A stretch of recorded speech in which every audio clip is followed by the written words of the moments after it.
It wasn't an algorithm. You need to understand that first. The images and sounds you were shown, the cryptic numbers that appeared in your recommendations, that was a signal, a tuning fork resonating with something already inside of you.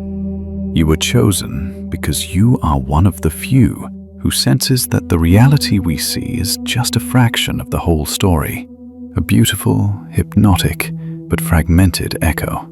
For months, you've been collecting those echoes, feeling their power without understanding the source. Consider this video the first translation of that source. This is not another theory or a guess. This is the blueprint, the very architecture of the philosophy you've been subconsciously drawn to.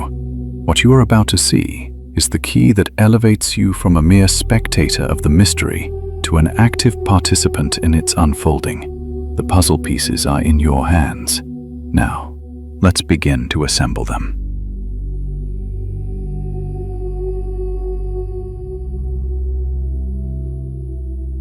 There are maps that do not show the world. They show the way we choose to cross it. Not geographic charts, but atlases of the possible.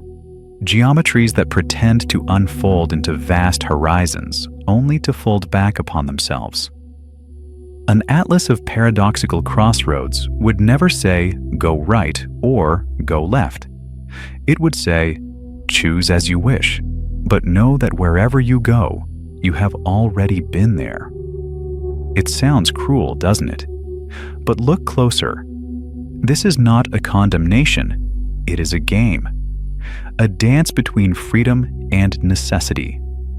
The Greek philosophers called it ananke, the necessity that embraces all things. The Kabbalists, as more sophisticated mystics, disguised it within the paths of the tree of life. Roots that seem to multiply endlessly, yet always curve back to the center, to Tiferet. And modern algorithms? They are even more cunning. They offer you the ability to click, to choose, to navigate, while quietly steering you through predetermined corridors, like a video game that has already decided its ending. You can rebel, of course. You can shout that none of it is true. But the atlas remains unmoved, smiling with the calm of a cosmic bureaucrat. All roads lead to the same node. Can't you see? Imagine a fork in the road. To the left, a shaded path descends into a valley. To the right, a climb opens onto a plateau. Two directions, two promises. You choose, placing your trust in chance, in intuition, in mood. And you walk for hours, perhaps days. But in the end, you discover that the two paths converge at the exact same point. It is no optical illusion, no mirage. It is the topology of the landscape itself that has been folded, stitched, made to loop back upon itself like a Mobius strip. And then a doubt arises, quiet and persistent. Did you really choose? Or was your choice only the simulation of a freedom that never belonged to you? I could tell you that this is an ancient question, and that humanity has long suspected itself of living inside a pre-written labyrinth. Epicurus once proposed the clinamen, a tiny, unpredictable swerve of atoms, as a supposed secret loophole for freedom. Spinoza would have dismissed such a claim out of hand. Your freedom, he'd say, is simply your awareness of necessity, nothing more. Kant, with his characteristic solemnity, would add that freedom is an idea of reason, not an empirical fact.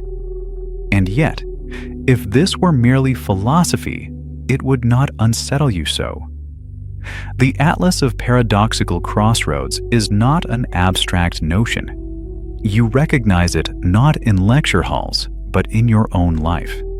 Relationships that repeat, decisions that change form, but never substance. Deviations that always return you to the same threshold. Perhaps this is why mystics spoke of circles rather than lines.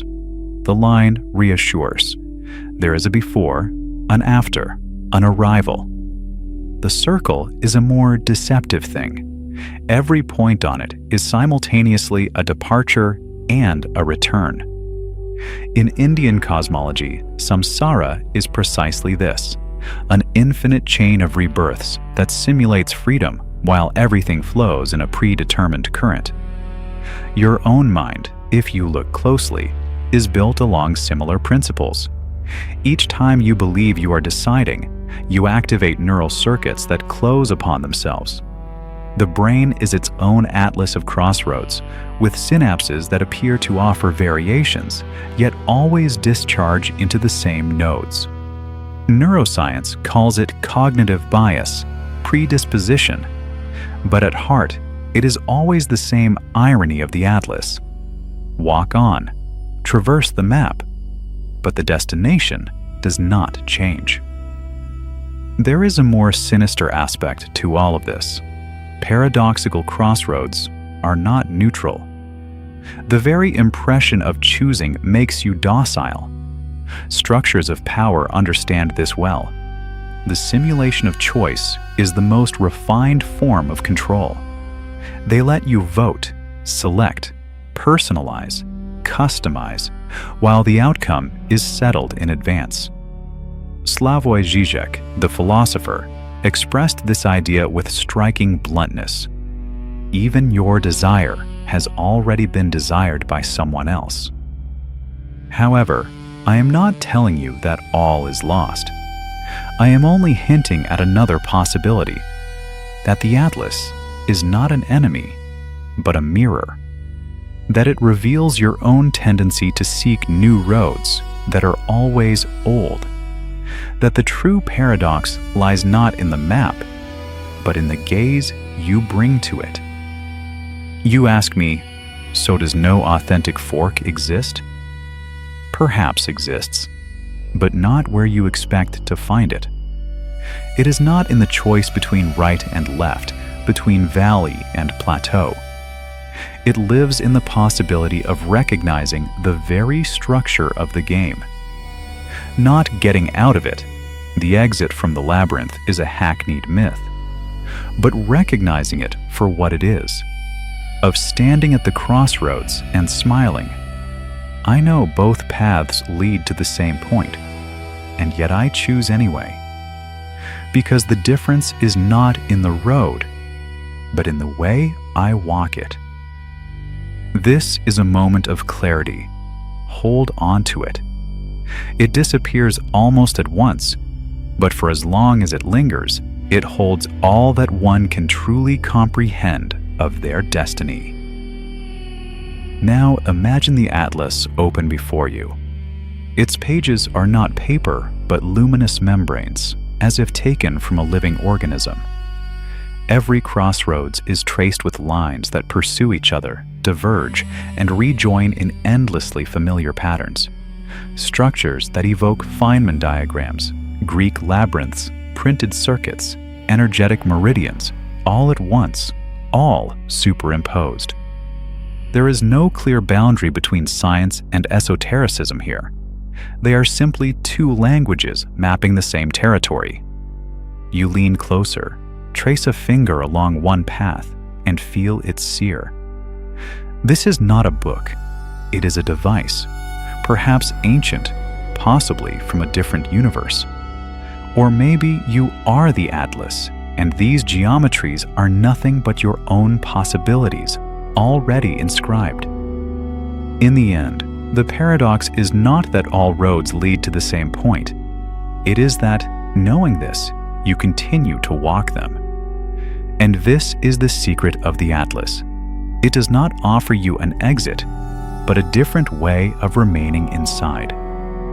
Perhaps freedom is not in choosing the path, but in dancing with predetermination without being crushed by its weight. Perhaps this is a recognition that every fork in the road, however illusory, gives you the chance to make a gesture. Not the most obvious gesture, but your own.